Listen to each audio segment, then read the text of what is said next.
kusoo dhawaada warka warbaahinta cusub. madaxweynaha Jamhuuriyadda Federaalka Soomaaliya Mudane Xasan Sheikh Maxamuud ayaa kulan la qaatay dhigiisa dalka Turkiga Mudane Rajab Tayyip Erdogan.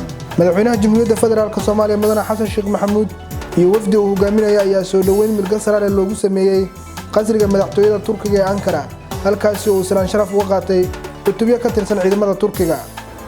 Ra'iisul Wasaaraha Xukuumadda Federaalka Soomaaliya ayaa kulan la qaatay danjiraha boqortooyada dalka Sacuudi Carabiya. Ra'iisul Wasaaraha Xukuumadda Federaalka Soomaaliya Mudane Xamse Cabdi Barre ayaa xafiiskiisa ku qaabilay danjiraha dowladda boqortooyada Sacuudi Carabiya u fadhiya Soomaaliya Mudane Maxamed bin Ahmed Al Muwaldi, oo ay ka wada hadleen xoojinta xiriirka iskaashi iyo wada qabsi ee labada dal ee walaalaha ah. danjire Muwaldi ayaa ra'iisul wasaaraha ugu hambalyeeyay xilkiisa isagoo u rajeeyay inuu ku guuleysto howlaha horyaala, isagoo muujiyay sida dowladda Sacuudiga u garab taagan tahay Soomaaliya. Dalalka IGAD oo maalintii labaad shir uga socda dalka Kenya. waxaa maalintii labaad oo xiriir ah magaalada Nairobi caasimadda dalka Kenya uu shir uga socda madaxweynayaasha iyo wakiilada qaar ka mid ah wadamada urur goboleedka IGAD. meertadii 39aad ee shirka IGAD ah oo ah mid aan caadi ahayn ayaa shalay ka furmay magaalada Nairobi caasimadda wadanka Kenya.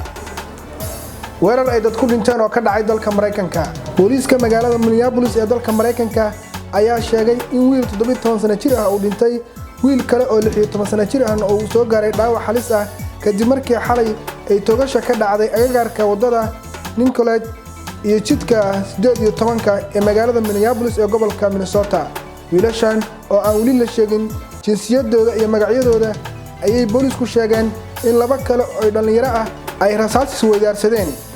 guud ahaan badda wadayaal waxaa intaas noo eeg warkii warbaahinta cusub.